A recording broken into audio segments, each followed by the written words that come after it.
Bate tonight, Roldan Castro. Good afternoon po.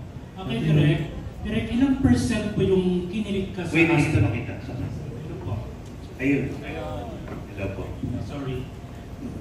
Direk, ilang percent na kinilig ka sa Astin at anong eksena yun na pwede mong i-share sa amin? Ilang ano po? Percent na kinilig ka sa Astin at anong eksena yun? Well, actually, nung nilabas sa Araneta, hulaan yung fans, anong scene yun? Yung tinatawag nilang bed scene, just because nasa bed sila. Ayun. Pero ano yun, isa lang talaga yung bed scene na yun sa mga kilig moments na meron dito sa pelikula. And my staff can vouch for it kasi kapag iba nag-shoot, pati yung mga behind the scenes people talaga nag-aano, woo! Ano talaga sila. So, ayun, ako feeling ko yung, yung pinasilip na eksena na nasa kama sila. Yun yung isa sa mga pinaka-feeling moments sa pelikula. Okay, Direk. Pero what I can promise is, hindi lang yun. Kayo, Astin, ilang percent kayo kinilig sa isa't isa sa mga eksena yun?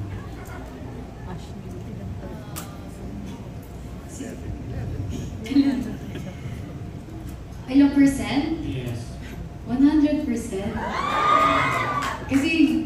Kasi yung mga kapag ginagawa po namin yung scenes, parang in-enjoy na lang po talaga namin yung moment, parang hindi na kami nag-acting. Hindi in the moment nga. Tama, method acting, di ba? Oo, tama. Para mas nararamdaman ng mga audience kung ano yung emotions ng character. Andreas, may talaga. Ako naman sasabihin ko 100% din. Kasi mas nafe-feel ko talaga yung mga eksena na ginagawa namin. And I'd say, minsan nga masyado ako kinikilig. Ako, but yeah. Tapos Andres, ano yung na-share mo, na-kwento mo sa parents mo, kay Aga, kay Shirley? Nung matapos mo itong pelikula na parang memorable sa'yo, favorite mo, nahirapan ka, meron ka pag-share sa amin? Usually kasi we don't really talk about naman like what happens sa mga eksena or ano nangyayari specifically sa set. Pero when I come home naman and I get the chance to talk to them, it's always just I share the experiences, the firsts and the lasts of working. You know, I always often share with my parents like the feeling I get when I'm on set because I genuinely really love my job. And I really appreciate the craft, and that's what I talk to my dad about, is like the craft of acting. Kasi kahit bago pa lang ako, I'm still trying to learn and learn. So I'm always asking them questions, and even Direk can agree, always ask questions, always trying to learn. So ibabalik ko pa rin yung tanong, saan kayo, ano yung pinaka-favorite nyo na, na scene na pwede i-share na hindi naman mag-spoil movie or memorable sa inyo? Siguro sa akin, yung scene na shinare na namin direct, no, yung wala pang nakakast, yung parang, yung pinost nyo before na naglagay kayo ng yung scene na sinasabi ko sa kanya na distraction mo lang ba ako? Yun. Yung una niyo pong pinost. Yun, kasi parang, yun yung favorite ko kasi, yun yung isa sa first scene na tinake namin na medyo heavy. And doon ako natatakot talaga. Kasi fear ko po na kasi di ba kapag nag-shooting, parang ilang beses mo siya kailangan ulitin yung mga scenes. Hindi siya kagaya before sa Mutya na 2 takes lang and okay na, like wide shot and close up, okay na. Pero ito po kasi ang daming beses mo kailangan ulitin, ang daming beses mo kailangan magalit, ang daming beses mo kailangan umiyak. And sobrang happy po ako doon, at saka isa siya sa naging memorable sa akin dahil nagawa po namin ng maayos ganun. Okay, Andreas? Ako naman, siguro mahirap pumili kasi there's a lot of sequences that we were able to shoot so far. But ako naman, I don't have a favorite. Talagang, when I read the script pala, from the very first time, while I was reading each sequence, I was already thoroughly enjoying it talaga. So, for me, I'd say, all, pwede. Meron namang i-share. Yes, correct. Lalaglag ko si Ashley. Meron kasi yung isang eksena. Tapos, basta may gagawin sila doon sa eksena na, na something. Siyempre, hindi ko sasabihin mo ano. Parang yun yung first ever kukunan namin sa shoot na ganung level.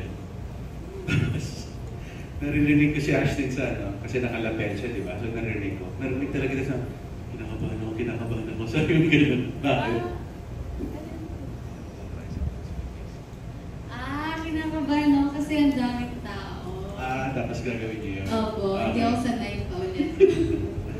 Pero hindi ko sabihin, hindi ko pwede sabihin kung ano yun. Basta ako, narinig ko lang si Ashton sa lapeto. Kinakabahan siya para sa eksena yun. So yun pala, kasi maraming nanonood. Ngayon tatandaan ko nang may lapel ako. Nalilimot ako lagi. Okay po, thank you. Salamat. Thank you po.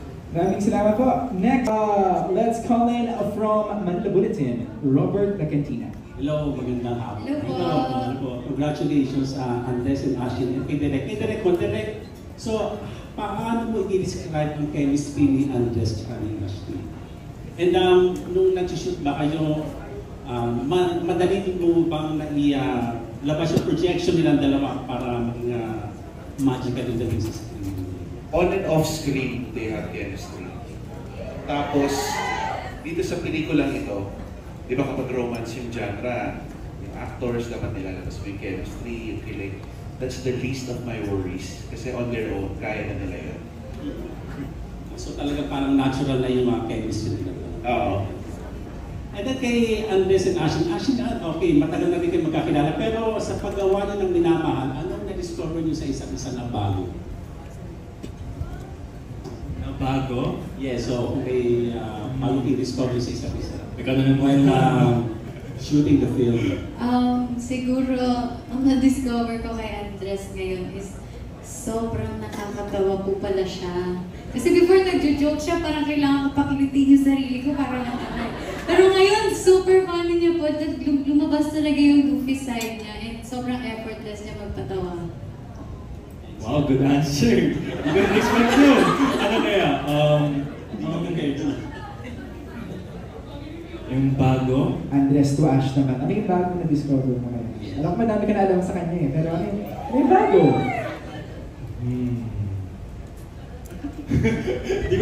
Di ko maisip kasi ano to. Para sa akin, like, from ang umanda ng section niyo pa lang, when we were ready, first initially paired, I learned a lot of things about Ash already and parang nagagets ko naman yung character niya and everything. Tama. Hinuhulaan niya. Minsan dinay ko na nahihiya ako. Sabi, hindi, nahihiya ka. Sige na nga, oo, tama ka. Alam niya. Ano na lang, Andres, siguro ano yung pinaka-gusto mong quality ni Ashley? Si Ash, talagang how genuine she is. You know, even when we have our conversations on set, I really enjoy it and I look forward to it every day. And even coming to work every other day on set, I enjoy having these conversations with Ash and very genuine. Okay. Maraming salamat and congratulations.